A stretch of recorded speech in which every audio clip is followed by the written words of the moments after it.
That sound means the countdown has begun. You played Mortal Kombat. I have. So when Violet decides to kick somebody, it's like Liu Kang flying across the stage. Oh. Yeah. That's scary. That's exactly how it goes. Well, here we are. Polt Daybreak. versus Violet on Daybreak. Yep. And to be completely honest, I think Polt is a fantastic player. I think his TVZ is some of the best in the world. I think Violet is also awesome, but I genuinely worry that his Zerg versus Terran is not. I think it's a little bit underdeveloped to play against a guy like Polt. I think Violet often relies on gimmicks to win games against players that are, quote, better than him. Sure. And I don't think stuff like that's going to work against Polt. I mean, I guess we'll see. I want to know what the crowd thinks, though, in the top right-hand location. Give it up for Empire Violet! Nice, nice.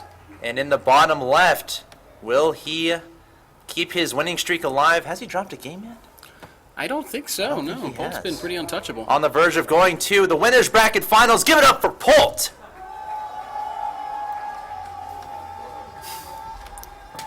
Man, Polt has one, like, super fan out there. He's just like, Polt, sign my boobs!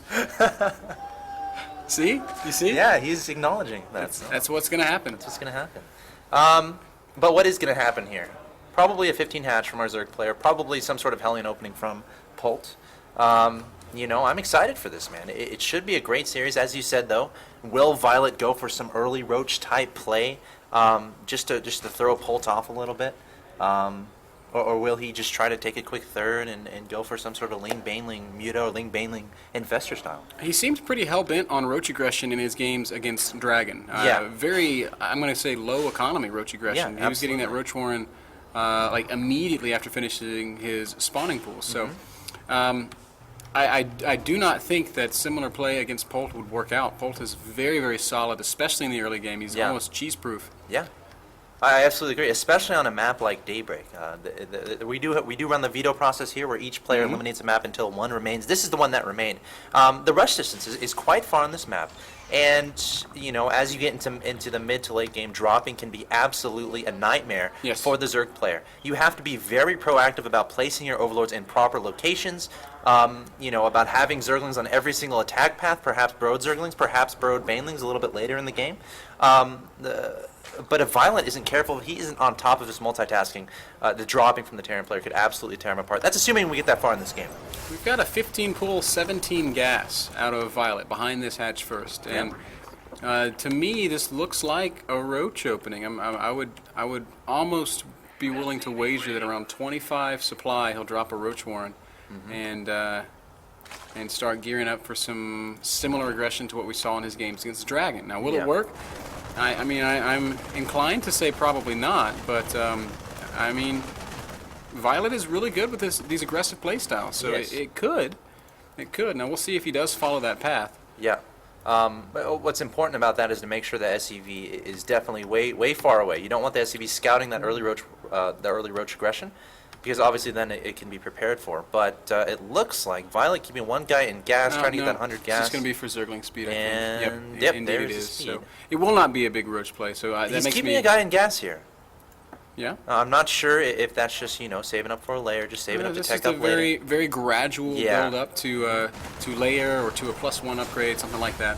I'm glad that he's not going to be playing an aggressive Roach style on this map. I think it's too long. I agree. It takes Roaches so long to cross the map. And on top of that, Polt is building his command center in his main base. So, you know, Violet would have a wall to deal with rather than a command center at the natural expansion low ground. Yes, he would, and we see Polt also adding that tech lab to his barracks right away, so that if he needed Marauders, he could get them. So pretty standard, super standard opening here out of Polt. Yep. And really cannot wait to see what Violet's follow up to this is. He's getting 6 slings, that single spine crawler. So he's going to be pretty safe against any sort of Hellion pokes. Well, I mean, these aren't just any Hellions, though, Mr. Bitter. These are Polt Hellions. Apparently, he took out Heavens with just 4 of them. Yep, made 4 Hellions and won 2 games. Wow. So Violet definitely has to be very proactive about making sure those Hellions don't do too much damage. Did you see that? That was so just took out the Creep Tumor. That's actually a pretty big deal. Shooting his own Hellion to do damage to the Creep Tumor. He couldn't see that. He was. You know, one Hellion is probably pissed at the other, but the Creep Tumor is dead. That's the important thing. I think that he'll forgive his Hellion brother there for that, because taking out that early Creep Tumor is a huge deal. Absolutely. It limits the Zerg's mobility, limits the Zerg's vision.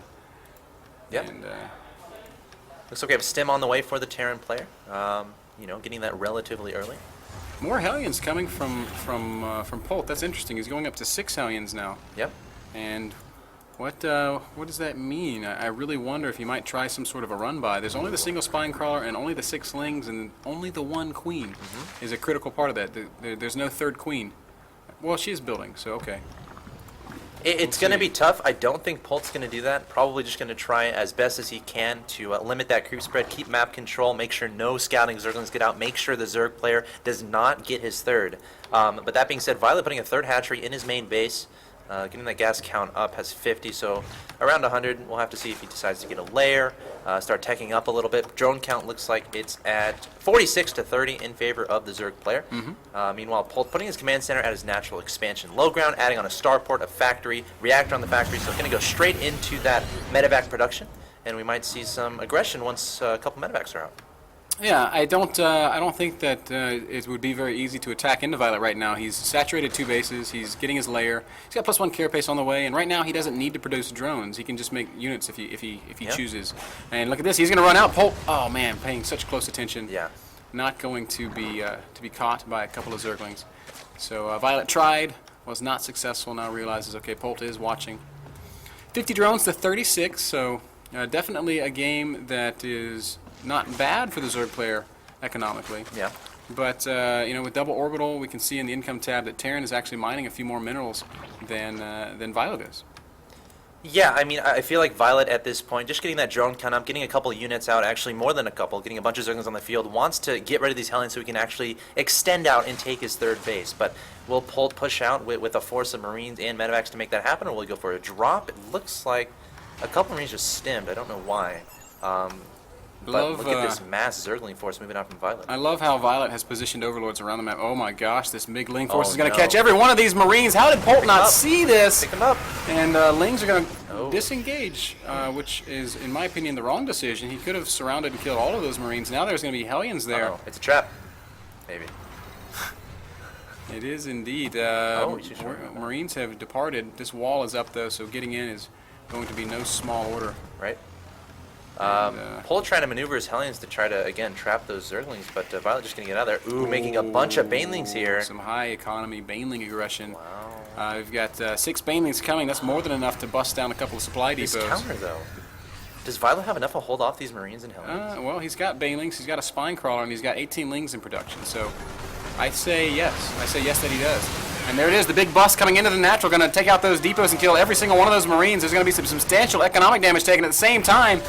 Lings trying to engage those Hellions and Marines, but good control by Polt on the creep of viOLet. No, viOLet, don't blow up on Hellions. And that is a mistake. 34 Lings in production. Will he have enough to clean up these Marines? It looks like yes, he will.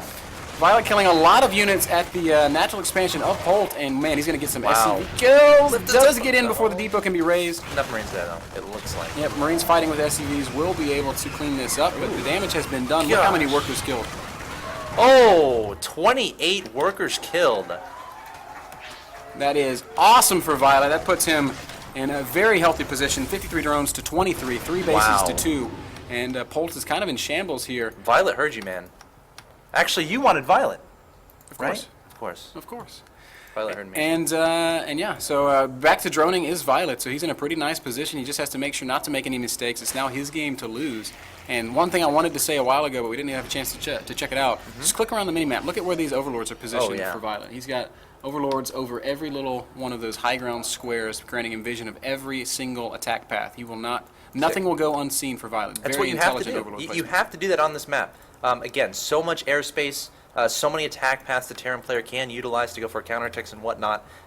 Again, as a Zerg player, you have to be keep a very close eye on that minimap to make sure nothing gets by. That being said, though, Marines and medevacs going to the middle of the map here from Polt. Nearly getting caught out in the middle of the map, which would have been a terrible blow for Polt. Polt cannot take another big hit like he took with that last counterattack. A couple of mutas going to fly up into the main here. They're going to get ushered out by a handful of Marines. But excellent position still for viOLet, who's at 130 supply against the 80 or so of Polt. Look at these burrowed Banelings. Oh my goodness. Oh my goodness. Oh my god!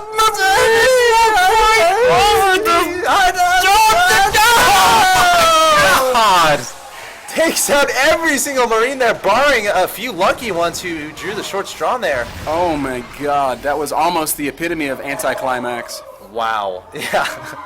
That would have been incredibly, as people going crazy. And everybody around us is giggling with glee at that detonation. I saw that on the...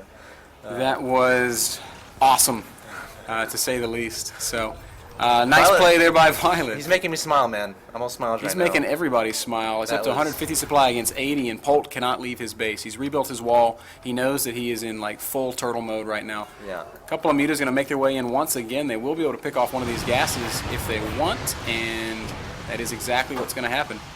Yeah, staying out of the range of that turret. Nice micro there from viOLet at the same time, amassing a force on the left side of the map and at his watchtower on his side of the map. That's a lot of Zerglings there. Upgrades look like he's at 1-1. Not furthering those upgrades at the moment. Wouldn't be surprised to see him start the 2-2 relatively soon here. Again, he does have a Spire on the field, getting those mutas out in force. Again, ZvT, pretty important to keep adding to that mutas count, not losing too many. And then ideally, as you get to the mid to late game, you can just have a supreme force of mutas and do damage absolutely 17 mutas everywhere. now. This is enough to engage this little force of Marines in the main. Marines are pretty good, man. They are, but they're only at +1. These mutas all are, well, actually, they don't have +1 yet, do they? Their +1 has just now started, but I promise you, 20 mutas can kill 8 Marines. Believe it or not, I know it's hard to fathom. My mind is getting blown right now. The Marines are freaking good, and viOLet not going to engage just yet. Taking out Reactor, though, that's exactly what you want to do in this situation. Reactors take a very long time to build. At the same time, it looks like, almost a Baneling shot on those Marines. But Polt trying to take this third, viOLet trying his best to keep that from happening. Keeping a bunch of Zerglings hidden back at his side of the map. Probably wants Polt to try to commit to this third, and then we'll swoop in. The big thing is viOLet now knows that Polt wants to take this third, and we can see him already positioning to come and attack it. He's going to morph a ton of Banelings. He just used every bit of his gas.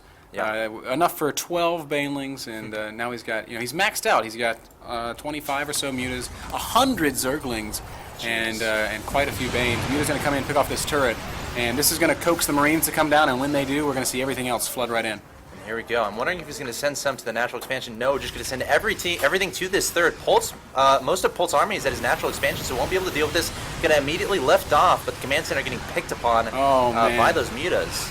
And viOLet actually being very patient about this. I'm kind of surprised he's not disengaging. Here it goes. Banelings and Zerglings going to come rolling in. Muta's going to come powering forward as well, and Polt has lost that command center. He's losing his entire army. And Axeltoss, I feel like he's about to be losing this game. Just a couple of Marines left. They're all going to fall. The turret's going to get picked off. Every tank will go down as well. And Empire's viOLet putting on a show for us here in game number 1 on Daybreak. He's going to run right back. Oh my God. The Marines take the bait. No, not yet. viOLet Polt definitely trying to bait him towards that. Oh, picks off a medevac, runs away again. Will the Marines continue to chase? No, they will not. At this point, I really would not be surprised to see Polt scan there. Oh, yeah. It's going to be very hard for Polt to come back here. viOLet just did honestly, what that was just a really cost-efficient trade. viOLet, wasn't expecting to keep any of those alive. He has plenty of money, plenty of gas, already maxed again. A bunch of Zerglings in the middle of the map, Banelings as well. And, what does Polt do from here? I'm not sure. viOLet really just dying to get those Marines to come walk over these Banelings. Polt knows that he's got one last push in him. He's still got 30 Marines. That's a lot of Marines, but look at this. They're going to run into a lot of Zerglings, 80 Lings, 20 Mutas, and 30 Marines. Very well-positioned Marines, by the way. The Muta's going to get shredded, but now that the Banelings are here, it is going to be curtains. And Empire viOLet looking really good here on Daybreak, just killing everything. The tanks are all dead. The Mutas are unchecked. GG from Polt, and viOLet will take game number 1. Wow. Polt just got dismantled there by viOLet. I mean, there's no other way to put it. Sure, there's other ways to put it, but I think that may be the best way to put it. viOLet did a very smart thing. He realized that the Terran army was out on the map, and he countered. Oftentimes you see walls that that make for make counterattacking difficult, but with a couple of Banelings, you can make such short work of it. That was just perfect textbook Zerg play. That's how you should play. Counterattack when Terran's out of his base, and then ride that advantage to an ultimate victory. It was beautiful by viOLet. He really played some great StarCraft. Yeah, that was really cool. He made those Banelings at his opponent's base, and then just relied on his reinforcements back at home. He was on top of his larva injects, able to get all those larvae into Zerglings and Banelings, and then able to hold off that Marine force. And viOLet's going to take game number 1 pretty comfortably, in prime position to advance to the winners bracket finals. Yes, sir. Map 2 going to be Cloud King.